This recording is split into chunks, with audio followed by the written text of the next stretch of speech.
میرے آقا میرے مولا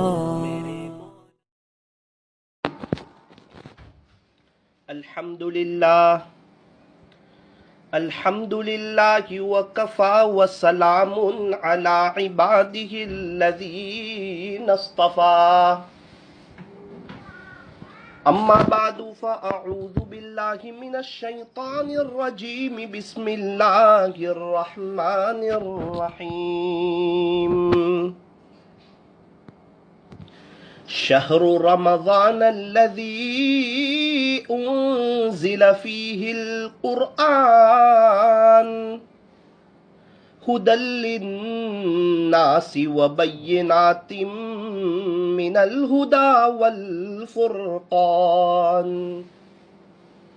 فمن شهد منكم الشهر فليصمه ومن كان مريضا أو على سفر فعدة من أيام أخر يريد الله بكم اليسر ولا يريد بكم العسر ولتكملوا العدة ولتكبروا الله على ما هداكم وَلَعَلَّكُمْ تَشْكُرُونَ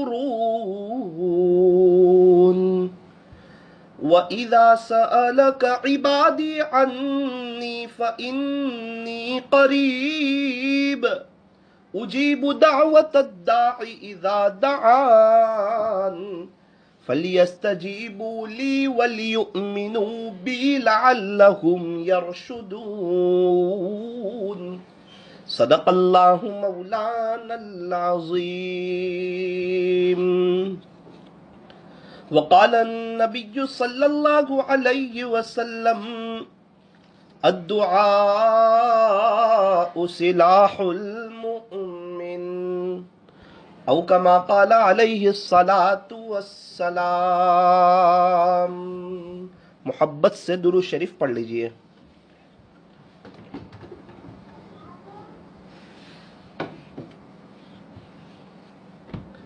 اللہ تبارک و تعالی ہمارے درود شریف پڑھنے کو قبول فرمائے، اور اللہ تعالی ہمیں موت تک کثرت سے، ادب سے، عظمت سے درود شریف پڑھتے رہنے کی توفیق اور سعادت نصیب فرمائے۔ بزرگان محترم، معزز علماء کرام، عزیز نوجوانوں اور میری محترم دینی ماؤں اور بہنوں، رمضان المبارک کا مہینہ چل رہا ہے۔ رمضان کا پہلا عشرہ رحمت کا، دوسرا عشرہ مغفرت کا، تیسرا عشرہ آگ سے آزادی کا۔ اولها رحمہ و اوسطها مغفرہ، کہ پہلا عشرہ رحمت کا، دوسرا عشرہ مغفرت کا، اور تیسرا عشرہ جہنم سے آزادی کا، آگ سے آزادی کا۔ اللہ تعالیٰ یہ پہلے عشرے میں ہمیں خوب رحمتیں عطا فرمائے۔ ہمیں اللہ کی رحمت کی بہت زیادہ ضرورت ہے۔ اگر اللہ کی طرف سے رحمت ہو جائے اور رحم کی ایک نظر بھی ہو جائے تو ہماری زندگی کا بیڑا پار ہو جانے کے لیے کافی ہے۔ اس لیے پہلے عشرے میں اللہ سے یہ دعا کرتے رہے، رب اغفر وارحم وانت خیر الراحمین، پیارے رب معاف کر دیجئے، رحم فرما لیجئے، آپ تو بہترین رحم کرنے والے۔ رب اغفر وارحم وانت خیر الراحمین، اس کو یاد کر لیجئے، رب اغفر وارحم وانت خیر الراحمین، یہ پڑھتے رہیں۔ دوسرا عشرہ مغفرت کا ہے۔ اس میں خوب استغفار کریں. دوسرے عشرے میں یہ پڑھتے رہیں استغفر اللہ ربی من کل ذنب واتوب الیہ. استغفر اللہ ربی من کل ذنب واتوب الیہ. استغفر اللہ ربی من کل ذنب واتوب الیہ. اللہ ہمیں اس پر عمل کی توفیق عطا فرمائے. یہ تو بات ہے، زندگی تو عمل سے بنے گی کہ پہلا عشرہ رحمت کا ہے تو ہم یہ پڑھتے رہیں رب اغفر وارحم وانت خیر الراحمین. دوسرا عشرہ مغفرت کا ہے، اس میں ہم یہ پڑھتے رہیں استغفر اللہ ربی من کل ذنب واتوب الیہ.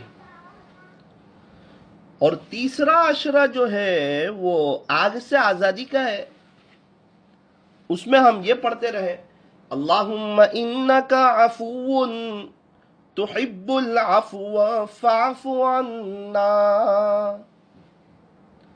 کریم کا لفظ بڑھانا چاہے بڑھا بھی سکتے، اللہ بڑے کریم ہیں.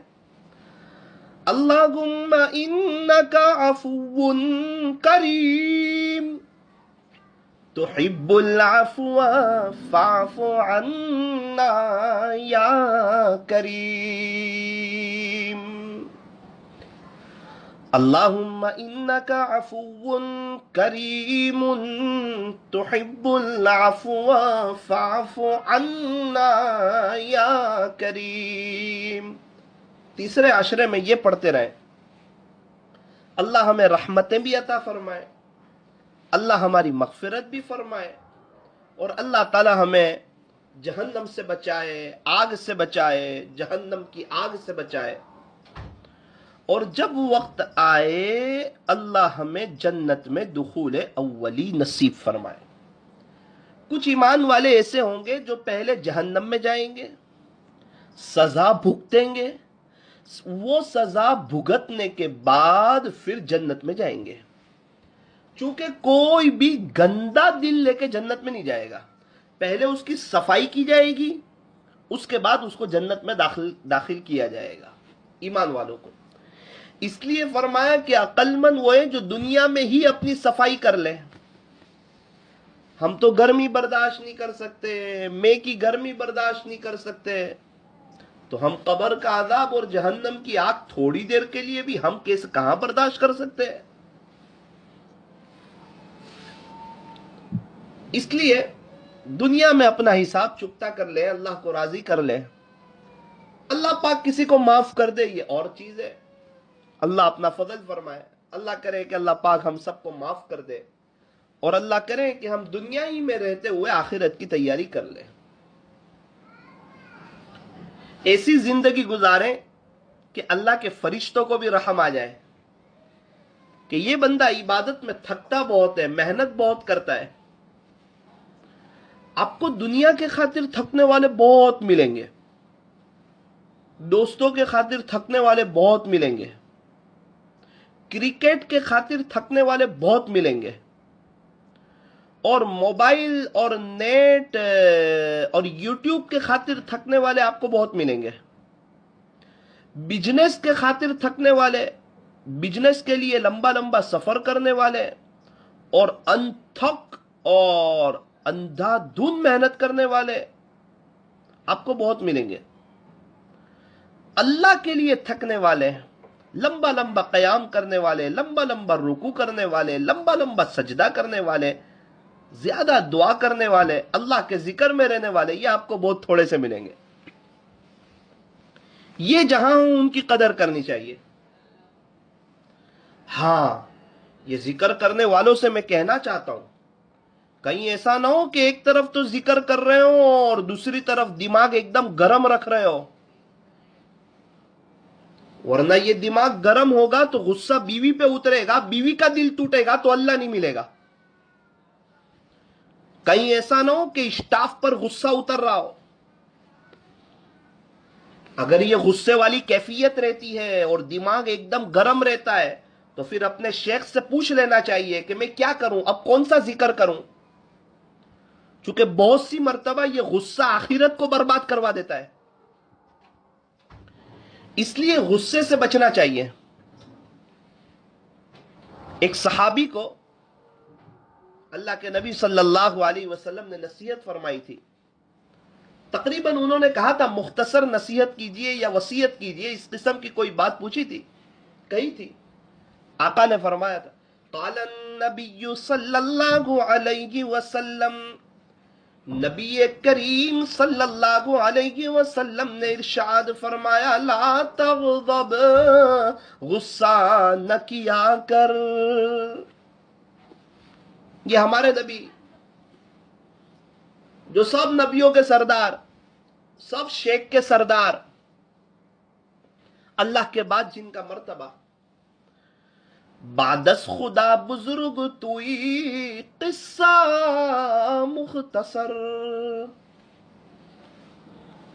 اللہ کے بعد اگر کسی کا مرتبہ ہے تو وہ حضرت محمد الرسول اللہ صلی اللہ علیہ وسلم کا مرتبہ ہے۔ وہ نبی ہمارے لیے روتے تھے، ہمارے لیے تڑپتے تھے، ہمارے لیے بے چین ہو جاتے تھے، ہمارے لیے فاقہ برداشت کرتے تھے کہ ہم کامیاب ہو جائیں، اور آج ہم ہیں کہ اسی نبی کے طریقے کو چھوڑے ہوئے اور غیروں کی نقل اتارے ہوئے، غیروں والا لباس پہنے ہوئے۔ ایک بڑے طبقے کو نبی کا چہرہ بھی پسند نہیں، نبی والا چہرہ رکھنے کے لیے وہ تیار نہیں، اسلامی لباس میں آنے کے لیے تیار نہیں، اپنے بچوں کے اسلامی اعتبار سے بال کٹوانے کے لیے تیار نہیں، اپنے بچوں کو اسلامی لباس پہنانے کے لیے تیار نہیں۔ کیا بات ہے، فرمایا کہ اپنی موت کو بھول گئے، اپنی آخرت کو بھول گئے، صرف دنیا کے نشے میں اندھے ہو گئے۔ ایسے لوگ عام طور پر پریشان رہتے ہیں، بے چین رہتے ہیں، بہت کچھ ہونے کے باوجود بھی ان کو اندر سے بہت کچھ کمی لگ رہی ہوتی ہے، اور وہ کمی یہی ہوتی کہ نبی کے طریقے سے ہٹ کے زندگی گزار رہے ہیں۔ اگر نبی کے طریقے پر آ جائے تو وہ کمی پور ہو جائے، وہ کمی دور ہو جائے۔ رمضان کا مبارک مہینہ ہے، بات یہ چل رہی تھی کہ اللہ کے لیے تھکنے والے آپ کو بہت کم ملیں گے، اور جو اللہ کے لیے تھکنے والے، اللہ کا ذکر کرنے والے، اللہ کے دین کی محنت کرنے والے، یہ عاجز ان کو ایک نصیحت کرنا چاہتا ہے کہ کہیں ایسا نہ ہو کہ ہمیشہ دماغ گرم رہنے لگے اور غصہ گھر والوں پر، فیملی پر، والدین پر اترنے لگے، اور تھوڑی تھوڑی دیر میں غصہ ہو جائے، اور ادھر 2 گھنٹے اللہ کو یاد کیا اور 2 گھنٹے کے بعد 1 منٹ کے لیے کوئی ایسا جملہ بیوی کو بولا کہ اس کا دل ٹوٹ گیا اور اس کے دل سے آہیں نکلی اور اس نے اللہ کے عرش کو ہلا دیا۔ یاد رکھنا، یہ تیرے ولی بننا تیرے لیے مشکل ہو جائے گا۔ اس لیے اپنے دماغ کو ٹھنڈا رکھنا چاہیے۔ بہترین غصہ وہ ہے جو سب سے آخر میں آئے اور سب سے جلدی چلا جائے۔ ہمارے چہرے پر تو مسکراہٹ ہو، دل میں امت کی فکر ہو، چہرے پر تو مسکراہٹ ہو۔ یوں فرمایا کہ اللہ کے سامنے روتے رہو اور دنیا والوں کے سامنے مسکراتے رہو، کیونکہ اللہ رونے والوں کو اور دنیا مسکرانے والوں کو پسند کرتی ہے۔ ہمارے جتنے بھی غم ہو نا، یہ سب اندر ہو۔ اللہ کی مخلوق میں سے کوئی ہمیں ملے اور ہمارے چہرے کی مسکراہٹ دیکھ کر اس کا غم دور ہو جائے یار، اور وہ اس کے دل کا غم دور ہو جائے۔ تقریباً ایک بادشاہ نے وزیر سے کہا کہ وزیر میں بہت پریشان ہوں، کوئی ایسی بات بتائیے کہ جس سے میرا غم دور ہو جائے۔ وزیر نے یوں فرمایا کہ بادشاہ سلامت، یہ وقت بھی گزر جائے گا۔ بادشاہ کا غم ہلکا ہو گیا۔ اچھا، یہ غم کا وقت بھی گزر جائے گا؟ تو کہاں؟ تو خیر، اللہ کے ذکر میں تو رہنا ہی چاہیے۔ اپنے غصے پر کنٹرول کرنا چاہیے، اچھے اور نیک انسان بننا چاہیے۔ اللہ کی مخلوق کو ناراض کر کے کوئی اللہ کا نہیں بن سکتا۔ اس لیے میں کہتا ہوں کہ ذکر کر رہے ہیں اللہ کو راضی کرنے کے لیے، اور اگر اللہ کی مخلوق پر غصہ اتارتے رہو گے تو اللہ نہیں ملے گا۔ اس لیے ذکر بھی کرو، اپنے غصے پر کنٹرول بھی رکھو، اللہ والوں سے پوچھ پوچھ کر ذکر کرنا چاہیے۔ اللہ پاک ہمیں رمضان کی برکتیں عطا فرمائے۔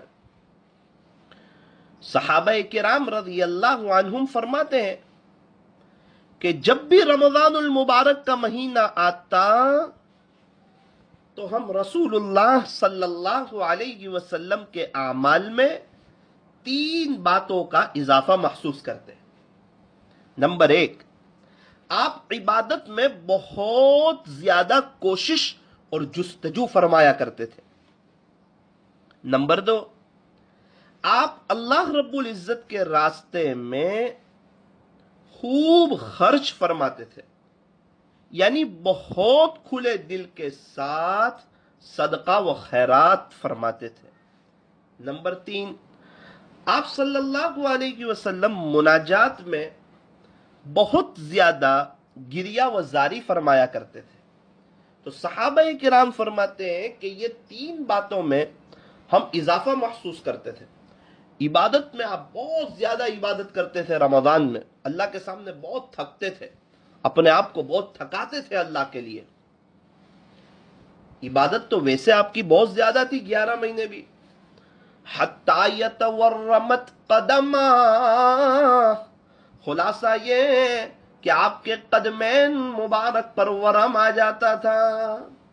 کتنا لمبا لمبا رکوع کرتے ہوں گے، کتنا لمبا قیام کرتے ہوں گے، کتنا لمبا سجدہ کرتے ہوں گے، رات کو کتنا وقت اپنے اللہ کو دیتے ہوں گے کہ یوں فرمایا کہ آپ کے قدم مبارک پر ورم آ جاتا تھا۔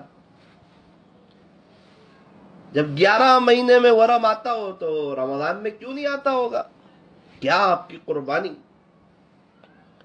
اللہ ہمیں ہمارے نبی کی سنتوں پر چلنے کی توفیق عطا فرمائے اور پیارے نبی سے سچے دل سے محبت کرنے کی توفیق عطا فرمائے۔ اللہ کرے کہ اللہ ہمیں بھی عاشق رسول بنائے۔ تو رمضان میں اپنی عبادت کو بڑھاؤ، اپنے آرام کو کم کرو، اپنا کھانا کم کرو، اپنا سونا کم کرو، لوگوں سے میل جول کم رکھو۔ رمضان میں موبائل کا استعمال کم کرو، یوٹیوب کم چلاؤ، واٹس ایپ کم چلاؤ، اللہ کے واسطے نیوز نہ دیکھو۔ جتنا نیوز پہ وقت دیتے ہو اتنا اللہ کے قرآن کو وقت دے دو، انشاءاللہ بہت فائدہ ہو جائے گا۔ اور موت تو جب لکھی ہے تبھی آئے گی، اس سے پہلے نہیں آ سکتی آپ کو۔ مقدرات کو کوئی ٹال نہیں سکتا۔ اللہ ہمیں صحیح سمجھ عطا فرمائے۔ نبی علیہ السلام تو پورے 11 مہینے بھی بہت خرچ کرتے تھے، آپ تو بڑے سخی تھے، لیکن رمضان میں آپ کی سخاوت کا دریا بہتا تھا، بہت کھلے دل سے آپ خرچ کرتے تھے اللہ کے راستے میں۔ ہمیں چاہیے ہم بھی خرچ کریں، اپنی خیرات کو بڑھائیں، اپنے صدقات کو بڑھائیں، نفلی صدقات کو بڑھائیں، پیشگی زکوٰۃ بھی نکالی جا سکتی ہے۔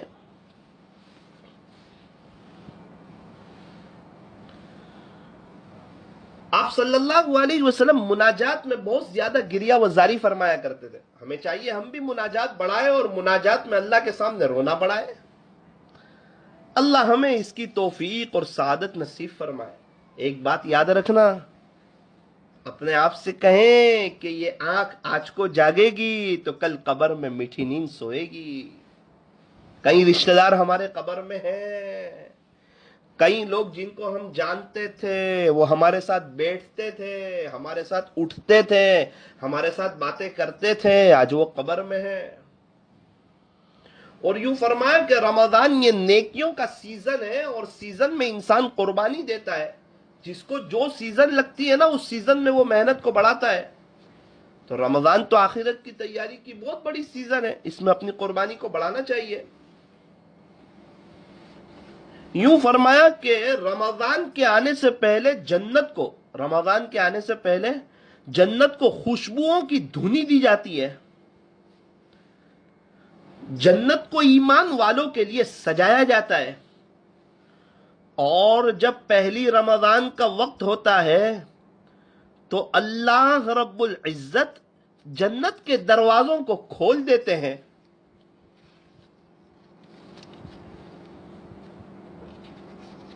آپ اندازہ لگائیں کہ کیا تیاری ہو رہی ہے رمضان کی. وہ کتنا مبارک مہینہ ہے، کتنا زبردست مہینہ ہے، کتنا اہتمام ہو رہا ہے.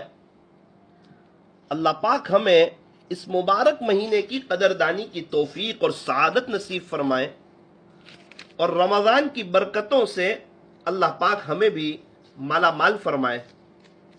یہ بڑا ہی مبارک مہینہ ہے، بڑا عظمت والا مہینہ ہے.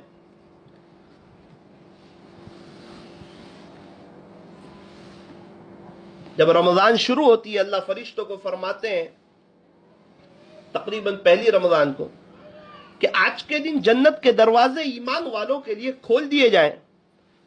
گویا جنت ایمان والوں کے لیے اس طرح سجائی جاتی ہے جس طرح شادی کی پہلی رات دلہے کے لیے دلہن کو سجایا جاتا ہے. اور رمضان میں روزداروں کے لیے بڑی خوشخبری ہے. جب کوئی آدمی روزہ رکھتا ہے تو اس روزہ دار کی بخشش کے لیے ہواؤں میں پرندے، بلوں میں چوٹیاں اور پانی میں مچھلیاں دعائیں کرتی ہے. اللہ اکبر کبیرہ. جب کوئی آدمی روزہ رکھتا ہے تو اس روزہ دار کی بخشش کے لیے ہواؤں میں پرندے، بلوں میں چیوٹیاں اور پانی میں مچھلیاں دعائیں کرتی ہے. اور رمضان کی ایک ایک لمحے کو وصول کرنے والے کوئی تو ولی بنا کرتے ہیں، اور کوئی ابدال بنا کرتے ہیں، اور کوئی قطب بنا کرتے ہیں. ایک رمضان انسان کو ولایت کے اعلیٰ مقام تک پہنچانے کے لیے کافی ہے. یہ بڑا اہم مہینہ ہے. اگر اس مہینے میں مغفرت نہیں ہوئی تو بڑا مسئلہ ہو جائے گا. اس لیے بار بار مغفرت کی دعائیں کرائی جا رہی ہے، اللہ کو منوایا جا رہا ہے، بار بار رویا جا رہا ہے اللہ معاف کر دیجئے، معاف کر دیجئے، معاف کر دیجئے. یہ اتنی سب کیوں محنت کی جا رہی ہے؟ ایک موقع پر حضرت جبرائیل علیہ السلام نے آ کر حضور صلی اللہ علیہ وسلم کے سامنے بد دعا کی کہ اے اللہ کے نبی، ہلاک ہو جائے وہ شخص جس نے رمضان کا مہینہ پایا اور اپنی مغفرت نہ کروائی. میرے آقا صلی اللہ علیہ وسلم نے اس پر آمین کی مہر لگا دی. آقا نے آمین کہہ دیا. ایک تو جبرائیل آمین کی بد دعا جو فرشتوں کے سردار ہے، اور اس پر نبیوں کے سردار کی آمین. آپ اندازہ لگائیں کہ جس نے رمضان کا مہینہ پایا پھر بھی اس کی مغفرت نہ ہوئی، اس کی ہلاکت میں کوئی شک نہیں ہے. اسی لیے تو پہلے اشرے میں پڑھوایا جا رہا ہے رب اغفر، اللہ معاف کر دے، مغفرت کر دے. دوسرے اشرے میں یہی کہلوایا جا رہا ہے استغفر اللہ ربی من کل ذنب واتوب الیہ. تیسرے اشرے میں بھی اللہ سے معافی مانگی جا رہی ہے اللہم انک عفو کریم تحب العفو فاعف عنا یا کریم. بار بار معافی، بار بار معافی. اس کو کوئی نارمل نہ لے. اگر ہو گئی تو ہم بہاروں میں آ جائیں گے. ایگزام میں جو پاس ہو جائے نا وہ آگے کے درجے میں چلا جاتا ہے. آخرت میں جو پاس ہو گئے نا تو جنت میں، بہاروں میں. اور جنت عیش کی جگہ، راحت کی جگہ، سکون کی جگہ، اطمینان کی جگہ، مزے کرنے کی جگہ، پکنک کی جگہ. کھاؤ پیو گھومو مزے کرو عیش کرو. کہاں پر؟ فرمایا جنت میں. دنیا میں کہ اللہ کی مان کے جیو، اللہ کی غلامی میں آ کر جیو. اللہ کی غلامی میں آئے. ہاں میرے عزیز، جو اللہ کی غلامی میں آتا ہے دنیا والوں کی غلامی سے نکل جاتا ہے، اور جو اللہ کی غلامی سے بھاگتا ہے وہ در در کی ٹھوکریں کھاتا ہے. اللہ کی غلامی میں جو آ جاتا ہے وہ ولی بن جاتا ہے اللہ کا. تقوی والے اللہ کے ولی ہے. اس لیے ابھی ایک اچھا خاصا وقت باقی ہے رمضان کے مہینے میں. ہمارے پاس رمضان کے روزے میں ابھی اور کچھ 23-24 دن کے قریب باقی ہے. یہ مہینہ جو چل رہا ہے، آج چھٹا روزہ ہو گیا، ابھی یہ 7ویں تراویح ہوئی آج. ابھی کچھ ہمارے پاس اور رمضان کے مہینہ جو مبارک مہینہ چل رہا ہے، یہ 22-23 دن ہے. اس کو اور وصول کر لیں اور اس کی قدر کر لیں. اللہ پاک ہمیں رمضان کی برکتیں عطا فرمائے اور رمضان کو وصول کرنے کی توفیق عطا فرمائے اور اپنے عاشقوں جیسا رمضان گزارنے کی توفیق عطا فرمائے. ہاتھ اٹھائیے, دعا کر لیجیے. الحمد للہ رب العالمین یا رب صلی وسلم دائما ابدا علی حبیبک خیر الخلق کلہم لا الہ الا انت سبحانک انا کنا من الظالمین. پیارے اللہ معاف کر دیجئے, مغفرت فرما دیجئے, مغفرت فرما دیجئے, مغفرت فرما دیجئے. حضرت جبرائیل علیہ السلام نے ہمارے نبی کے سامنے بددعا کی تھی کہ اے اللہ کے نبی, ہلاک ہو جائے وہ شخص جس نے رمضان کا مہینہ پایا اور اپنی مغفرت نہ کروائی.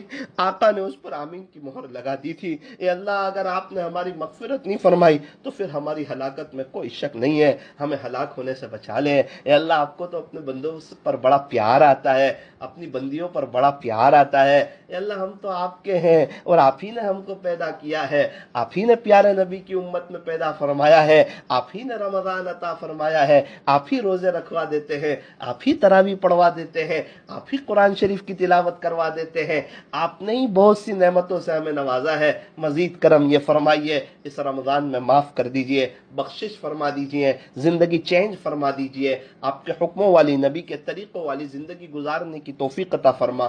100% دین پر اور شریعت اور سنت کے مطابق زندگی گزارنے کی توفیق عطا فرما. اپنے دیوان میں ہمارا نام نیک لوگوں میں لکھ دیجئے. رمضان میں ہمارے بڑوں نے آپ سے جو بھلائی اور خیر مانگی ہو وہ ہمیں اور پوری امت کو عطا فرما.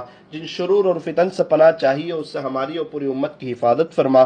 اللہ جی, نور ظاہر اور نور باطن عطا فرما. اے اللہ, جو مانگا وہ بھی عطا فرما, جو مانگنے سے رہ گیا وہ بن مانگے عطا فرما.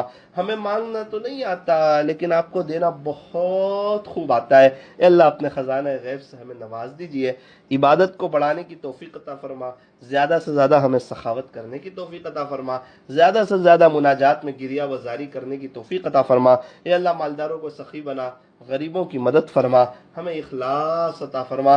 کہنے سننے میں کچھ کمی زیادتی غلطی ہو گئی ہو, اپنے فضل سے معاف فرما. یہ ٹوٹی پھوٹی محنتوں کو اپنی بارگاہ میں قبول فرما. ہم میں سے ہر ایک کی جائز تمناؤں کو, نیک مرادوں کو پورا فرما. صلی اللہ تعالی علی خیر خلق محمد وآلہ واصحابہ اجمعین برحمتک یا ارحم الراحمین. اچھا, ایک بات اور سن لیجئے کہ یہ جو بیانات ہو رہے ہیں رات کے, اس عاجز کی یوٹیوب پر ایک چینل ہے, اس کا نام ہے مولانا ثاقب نوساری. آپ یوٹیوب پر سرچ کرو گے مولانا ثاقب نوساری تو پوری چینل کھل جائے گی, اور اس میں جو ہے نا یہ جو رات کے جو بیان ہو رہے ہیں وہ الحمدللہ اس میں آ جاتے ہیں. تقریباً 5 روزے کے بیان تو اس میں اپلوڈ ہو چکے ہیں. تو پہلی بات یہ ہے کہ اگر کوئی یوٹیوب نہ چلاتا ہو, اس کے پاس یوٹیوب والا فون نہ ہو, اللہ کے واسطے نہ لے, یہ بہت بڑی نعمت. اور اگر کسی کے پاس کیمرے والا یوٹیوب والا فون ہو اور وہ اس کا غلط استعمال کرتا ہو تو پھر اس کے لیے فون رکھنا جائز نہیں ہے. یعنی اگر اس کو یہ پتا ہو کہ اس میں گناہ کر جاؤں گا, اللہ کو ناراض کر جاؤں گا, بد نظری ہو جائے گی میرے سے, تو اس کے لیے وہ فون رکھنا پھر جائز نہیں ہے. ہاں, اگر فون رکھنا ہے یوٹیوب والا, کیمرے والا, تو ہم گناہوں سے بچیں اور اللہ سے دعا کرتے رہیں.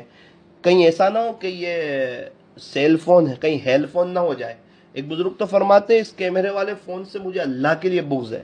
تو پہلی بات تو ذرا صاف کر دو, اگر کوئی استعمال نہ کرتا ہو اللہ کے واسطے نہ کرے, اس کے لیے بہت بڑی نعمت ہے. اور اگر کوئی استعمال کرتا ہو تو غلط کرتا ہو تو آج سے توبہ کر لے اور اس کے بعد صحیح طور پر استعمال کریں. تو یوٹیوب پر جو چینل ہے مولانا ثاقب نوساری, اس پر یہ سب بیانات اپلوڈ ہو جاتے ہیں, اور بھی کچھ بیانات, کچھ چھوٹی چھوٹی کلپیں اور دیگر چیزیں اس میں موجود ہے. اگر آپ کو سننا چاہے تو آپ اس میں سن سکتے ہو.